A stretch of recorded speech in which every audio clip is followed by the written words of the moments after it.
Hello and welcome to the Vlogging Pod. Today we are joined by US Today's best-selling genre author, Dahlia Rose. Welcome, Dahlia. Hi, everyone. I want to start this way back. I did a little bit of research on you. So Okay. I want to travel back a little bit in time to your days in Barbados. Oh, okay. Okay. That's way back. Well, a little bit, yeah. I was really surprised. So, I pulled you a little bit of everywhere on the internet. Anything I could find your name listed, I was in there.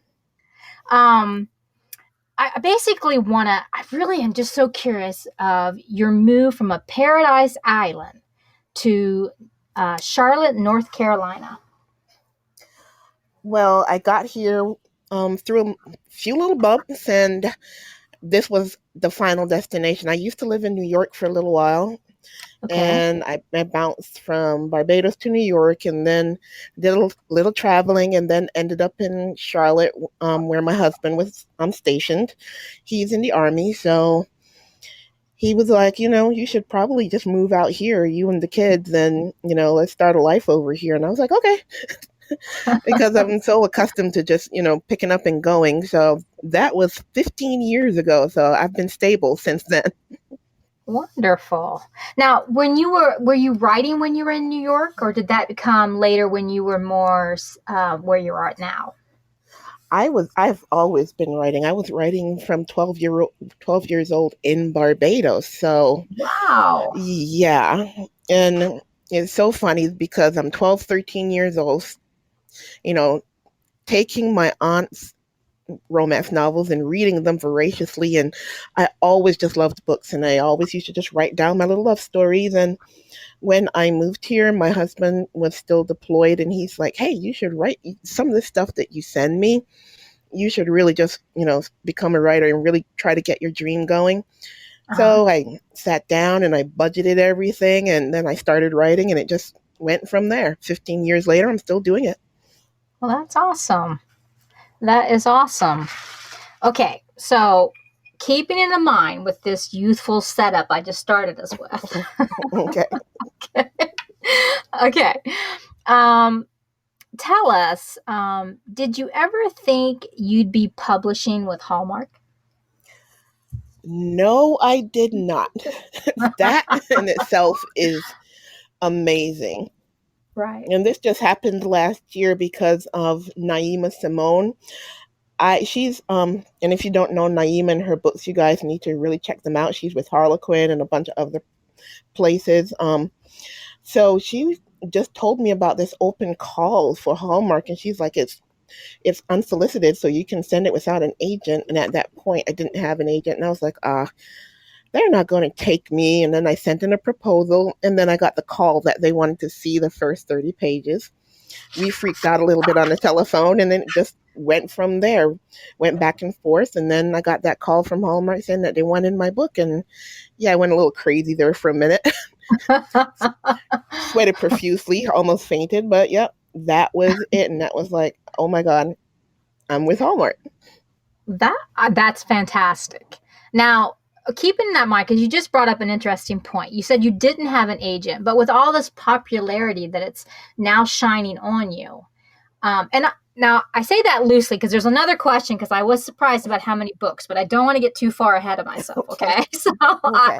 we'll pin a pin in that popularity because I was massively impressed by how many books you have published. However, but you were talking about agents. Has it now come to the point where you have hired an agent? I actually pitched to an agent soon after the whole Hallmark contract, and I pitched to an agent, and we really connected, and she wanted to talk to me more, and we got on a Zoom call, and we really had this great conversation. And then she said, hey, how about you being one of my clients? And I was like, yeah, of course. So now I'm repped by Julie Gwynn from the Seymour Agency, and she is amazing. Well, that's awesome. That's very good. Okay. Let's see what else I've got here. Um, I write notes as we're going, so it's sometimes when Okay. we talk, it kind of like scratches out what I've asked next. Okay. So let's see.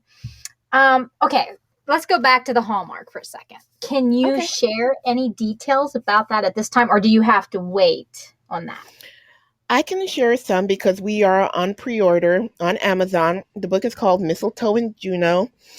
We are waiting on the cover reveal. I couldn't reveal a cover because Hallmark does the cover reveal and then I can do it. Uh huh. So I'm still waiting on that, but it's Mistletoe and Juno, and you can find it for pre-order on Amazon and a bunch of other places. And basically, it's a love story, fish out of water. My heroine is like an influencer, and she moves from New York to go see her friend for Christmas in Juneau.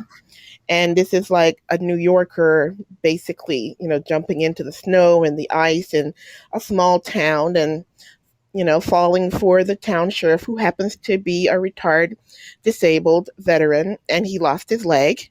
And his Hmm. name is Declan, and her name is Danny. And then the characters really just came alive for me. It's just like a one big family, one big world. And I'm like, okay, now there's other books I can write in this world because they keep spinning around in my head. But it's really a lovely Christmas story and it's really sweet. And it will be out in October 19th of this year.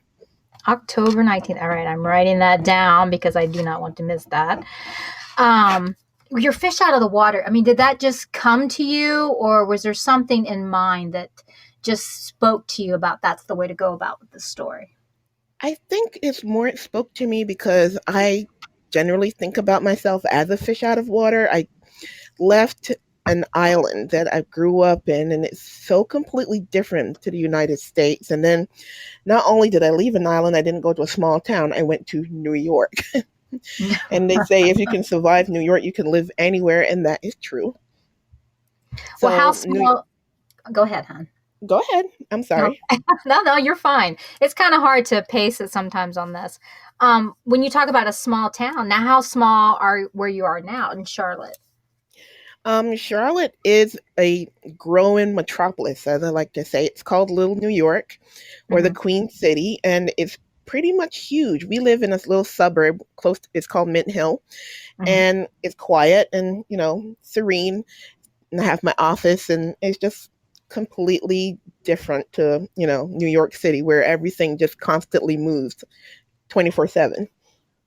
Now, when we're talking about being a fish out of water, and you're saying because of where you were home from Barbados to Hmm. New York and now to Charlotte, do you find yourself having to revisit home to ground yourself again in that kind of storyline?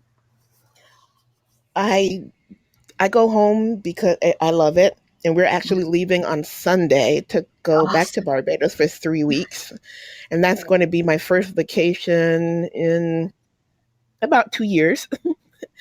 So Wow. I Well, promised everyone I wouldn't work. But I mean, going back home is just taking me back to my roots. I did my first book signing there in 2019, and it just was like a going home thing, going from this, fresh faced little girl to a woman. And I'm like, hey, I made it. And everyone came out and they supported me and they put me on the news like Barbados version of Good Morning America, which is our island is pretty small. It only has like 200,000 people on it, and you can drive around it in a day. wow. So it was really lovely going home, and my family cooks, and I don't have to cook anything, which is great. And they feed me, and it's the beaches and everything. So going home is like a mental and physical vacation because I don't have to think there like I do here. I can Right. just relax. That makes perfect sense. That does sound very relaxing. Now, we've talked a little bit about your future endeavors. Now, Hmm. let's talk about something a little more current, a love hate relationship. Tell us a Ah, little bit about this newest book's origin. this newest book is again a little bit fish out of water. I have my hero and heroine moving from big cities to be state prosecutors in Wyoming, of all places. And they instantly dislike each other. She's like Miss Perfect. She likes every, T crossed and every I dotted, and he likes to, wing it, even in court, and it drives her crazy. And for some reason, they kind of clicked and end up having this great one night of intimacy, and then she ends up pregnant because of it. And they're like, well, that was great and all, but we don't like each other, so they have to navigate this now. Wow, that sounds like a really good book. Um, let's see. Um, pardon me for that. Um, we spoke a little bit about the future and Mm-hmm. your current work. Now, let's turn back in time again. I know. Okay. It's a little or a lot since you've published 154 books. Am I correct? That should be about right. Did you go Okay. actually count these? Because I forgot. I don't. Actually, I'm just that good, and so is Google. Okay. Oh, thank you. Now I know Yeah. for certain. But yeah, I think it's around that. Okay. Well, I did start to count, and then I was like, "Hey Google, how many books has Delia Rose written?" And so it was like 154, and I was like, "Are you kidding me?" And then I had to get out and count. Oh, wow. I'm I going to know. go ask Google that now myself. You'd be surprised. I really was. I was like, "Wow, that's a lot of books." Now, with Yeah. that number, let's Hmm. travel, okay? And this might be a little way for you, but you let me know. Let's Okay. say Love's Eternal Bite. Can you Hmm. reconnect our listeners to Love's Eternal Bites Foundation? Yes, that was centered around the Caribbean and vampires. And basically, I love anything paranormal. Vampires are my thing.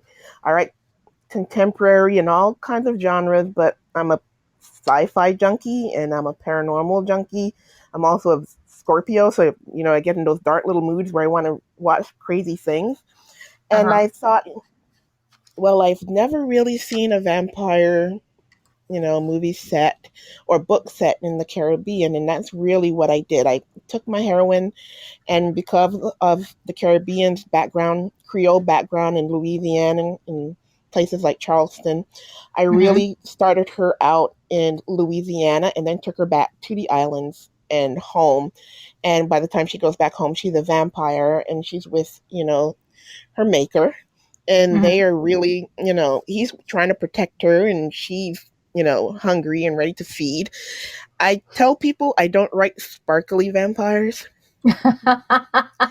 and I don't write sweet werewolves. I write predators because essentially that's what they are. Mhm. So I really loved navigating Love's Eternal Bites through the Caribbean.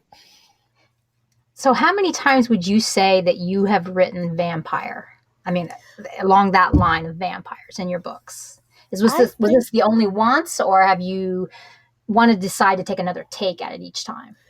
I have given it a few different spins throughout the years, and I think I go where my ideas take me, and they're not all set in the Caribbean. I mean, I islands are small, and there's only so much I can do there.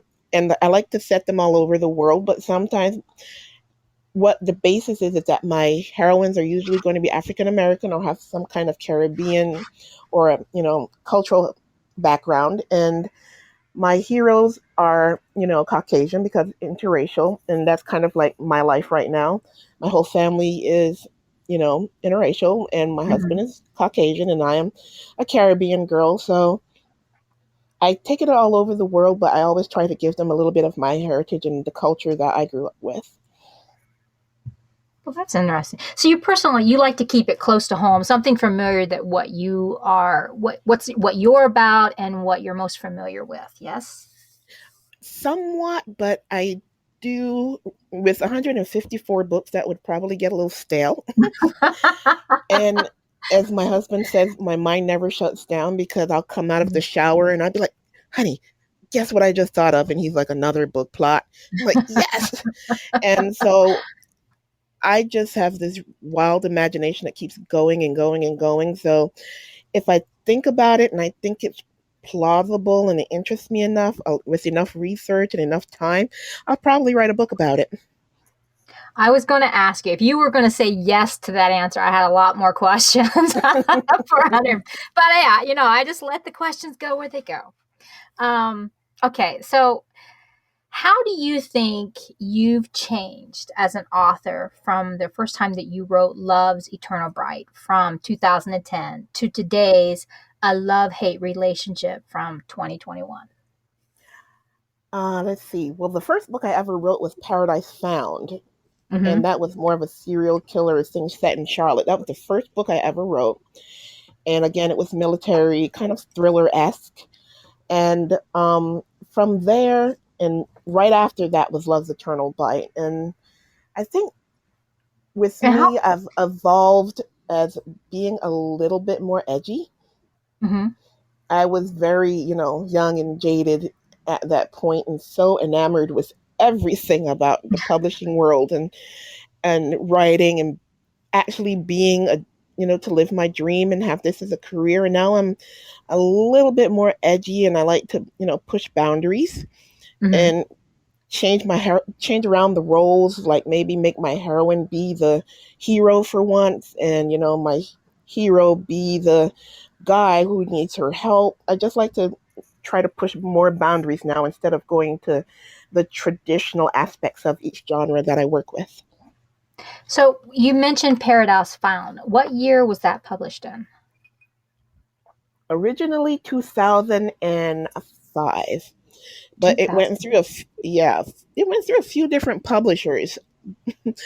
It, at that point, there was no Kindle, there was no great Amazon, and it was basically Sony e-readers and stuff like that. So in Yahoo groups, and Mm-hmm. makes me sound very, very old. I've seen your pictures. You're not old. That's okay. Trust me, you are not old. Um, from 2005 to 2010. Now, was that the first and then the second in 2010? No, there was a bunch of novellas and everything between there. I don't think I've ever went a year without writing. There's just Okay. a bunch in between there that probably has just been lost with the ages. It's Hmm. been so long. But I've never really stopped writing. I think there was the Soulmate's Curse in there, and then When Love Commands, and Caribbean Blue, and a few others, the Colette's trilogy. Yeah, there was a bunch in there. You're going to make me have to go way, way back in that machine. Well, I'm just curious because when you talk about the novellas now, are those still out where people can actually reach them? Yeah, they're out and probably they're all on Amazon, Okay, awesome. definitely. All right, so So, and all over now the I have a place. search point. I like to keep my books at my fingertips. I'm just saying. Good point. I Um, do too. okay. Let's see. What would you say out of all your books? And I know that's reaching since we're looking at 154. But what would you say was your most memorable for you as a writer to write? I think my most memorable for me was The Billionaire's Baby, because with that, I really, or any of my Christmas books, because those are like two of the things that I really love. I love children and I love Christmas. Any Mhm. holiday that starts after Labor Day, I'm there. Now, So go go ahead. ahead. No, go ahead. From there, I think that The Billionaire's Baby was one of my really well received books. I mean, that really just told me that I had readers out there. I knew I had readers, but then with how the sales went with that and how people responded, it kind of validated me as a writer because I was feeling like kind of like, I'm just waffling or treading water. And from there, I was like, okay, people actually like my work. And that really is a great feeling, isn't it? It is, definitely is.